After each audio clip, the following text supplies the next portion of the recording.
ഇനാമി ഉറങ്ങുന്ന കണ്ടപ്പോൾ ഞാനും ഒന്ന് ഉറങ്ങിയാലോ എന്നൊരാഗ്രഹം. പക്ഷെ ഞാൻ ഉറങ്ങാൻ കയറിയതും ഇനാമി എണീറ്റ്. പിന്നെ അവളെ കുറച്ചു നേരം കളിപ്പിച്ചിരുന്നിട്ട് റൂം നല്ല രീതിയിൽ അലമ്പായിട്ട് കിടക്കുമായിരുന്നു. അതൊക്കെ ക്ലീൻ ചെയ്തേട്ടാ. അപ്പോൾ അവൾക്ക് ഞാൻ എന്തേ ഫ്ലാഷ് കാർഡ്സ് ഇട്ട് കൊടുത്തിട്ട് കുറച്ചു നേരം അങ്ങനെ അതൊക്കെ ഒതുക്കി വന്നപ്പോൾ ഇനാമി ഉറങ്ങിയിട്ടുണ്ടായിരുന്നു. ആ ഗ്യാപ്പിൽ ഞാൻ വേഗം പോയിട്ട് കുളിച്ചേട്ടാ. അപ്പോൾ കൊറിയറിൻ്റെ ആൾ വിളിച്ചിട്ട് അവരെയും വെയിറ്റ് ചെയ്ത് കുറേ നേരമായിട്ട് സിറ്റ് ഔട്ടിൽ ഇരിക്കുവാണ്. പ്രൊഡക്റ്റ് എന്താണെന്നുള്ളത് ഞാൻ വഴിയെ കാണിച്ചു തരാം. അപ്പോൾ അവരെത്തിയപ്പോഴത്തേക്കും അത്യാവശ്യം ലേറ്റ് ആയിട്ടുണ്ടായിരുന്നു. ഇനിയിപ്പോൾ എന്തായാലും അവൾ എണീക്കുന്നതിന് മുമ്പ് ഞാൻ പോയി ഫുഡും കൂടി കഴിക്കട്ടെ. ഇപ്പോൾ അവളുടെ റൊട്ടീനിൽ എനിക്ക് ഏകദേശം ഒരു ഐഡിയ ഉണ്ട്. അതുകൊണ്ട് അതനുസരിച്ചിട്ടാണ് ഞാൻ ബാക്കി എൻ്റെ കാര്യങ്ങളും ചെയ്യും. ഞാൻ പറഞ്ഞ ആ പ്രൊഡക്റ്റ് ഇതേ ഈ ഐറ്റം ആണ് കേട്ടോ. ഞാൻ മുമ്പ് ഒരു ക്യാരി ബാഗ് വാങ്ങിച്ചത് കാണിച്ചിട്ടുണ്ടായിരുന്നു. പക്ഷേ അത് ഞാൻ കൊടുത്തിട്ട് ഞാൻ ഇത് മേടിച്ച്. മിക്ക കുട്ടികളും കമന്ന് വീഴാൻ പഠിച്ചു കഴിഞ്ഞാൽ ഈ കൈ എങ്ങനെ എടുക്കും എന്നുള്ളൊരു ഐഡിയ അവർക്ക് ഉണ്ടാവില്ല അല്ലേ. കൈ എടുക്കാൻ ബുദ്ധിമുട്ടിയിട്ട് നമ്മൾ തന്നെ എടുത്തു കൊടുക്കേണ്ടി വരും.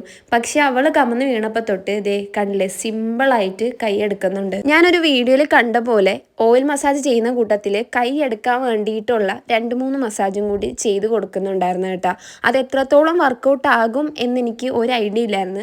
പക്ഷെ അത് വർക്കൗട്ട് ആയിരുന്നതേ ഇവളുടെ ഇത് കാണുമ്പോൾ തന്നെ നിങ്ങൾക്ക് മനസ്സിലാവും. അപ്പോൾ ഉമ്മ ആണെങ്കിൽ നാളത്തേക്കുള്ള ചതവും കാര്യങ്ങളൊക്കെ ചെയ്ത് വെക്കുമായിരുന്നു കേട്ടോ. അപ്പം ഞാൻ ഇനാമി ഉറക്കാൻ വേണ്ടിയിട്ട് കയറി. അങ്ങനെ അവൾ ഉറങ്ങി കിട്ടിയപ്പോൾ ഒരു സമയമായി. ഇനിയിപ്പോൾ എന്തായാലും ഞാനും പോയി കിടന്നുറങ്ങട്ടെ.